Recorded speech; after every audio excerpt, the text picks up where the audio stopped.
this episode of the What Sports Science Says series, we're tackling a question that often sparks debate in gyms and fitness forums. Should you train with a split routine or stick to full-body workouts? Both methods have their fans. But what does sports science actually say? In the next few minutes, we'll break down the research so you can choose the best routine for your goals and schedule. Please subscribe to watch more episodes like this. Let's start with full-body workouts. These involve training all major muscle groups in a single session, usually 2 to 4 times per week.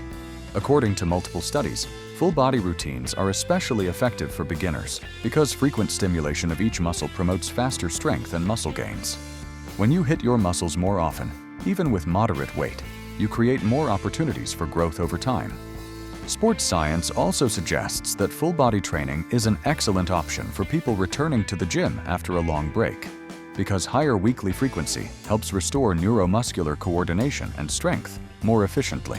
For competitors preparing for men's physique shows, full-body training is usually more useful in the early or off-season phases, when the goal is to build a balanced foundation and maintain high training frequency.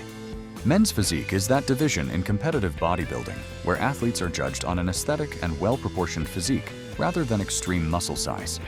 Research also shows that full-body training can be more efficient for burning calories and improving overall fitness. That's because each session engages more muscles, increasing heart rate and energy expenditure. On the downside, these sessions can feel exhausting if you lift heavy for every muscle group, and recovery becomes important to avoid overtraining.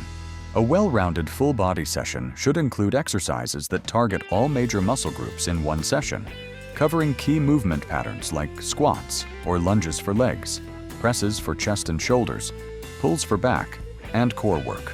It's important to focus mainly on compound movements that train multiple muscles at once, while keeping the overall volume balanced so recovery stays manageable. Now, let's look at split routines.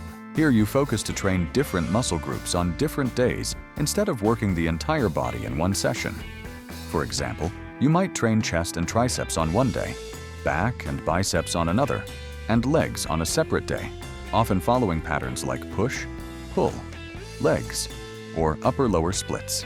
Studies indicate that this structure allows for higher training volume per muscle in a single session, meaning you can perform more sets and target each muscle with greater intensity, which is particularly useful for hypertrophy or muscle growth in more experienced lifters. The main advantage of splits is that workouts tend to be shorter and more focused, making it easier to maintain intensity throughout the session.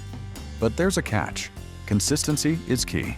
Missing a day can disrupt your schedule, and research shows that lower training frequency per muscle may be less effective for beginners compared to full-body routines. Sports scientists generally recommend splits for intermediate and advanced lifters who have the time and consistency to hit the gym 4 to 6 times per week, allowing for dedicated focus on specific muscle groups. Several studies have compared split routines and full-body training, and when total weekly volume is equal, the results are very similar. For example, Norwegian and American researchers conducted a 12-week study on 50 women without prior resistance training experience, and they found that both approaches led to similar increases in strength, muscle mass, and explosive performance, showing that split routines offer no clear advantage over full-body workouts when total training volume is matched. Another study observed that bodybuilders tend to prefer split training, while weightlifters and powerlifters usually follow full-body routines. This suggests that for athletes who practice multiple sports, full-body training may be the more advantageous approach. So, which one should you choose? The research points to a few simple rules. If you're new to resistance training or have a busy or inconstant schedule, full-body workouts are usually the most effective and sustainable option. They maximize frequency and overall strength gains while keeping your program simple. On the other hand, if your goal is serious muscle growth and you can commit to more days in the gym, a split routine can allow higher volume and focused intensity per muscle. Ultimately, the science emphasizes consistency over style. The best workout is the one you can stick with over months, not just weeks. Whether you choose full body or split training, long-term commitment and safe progression matter most.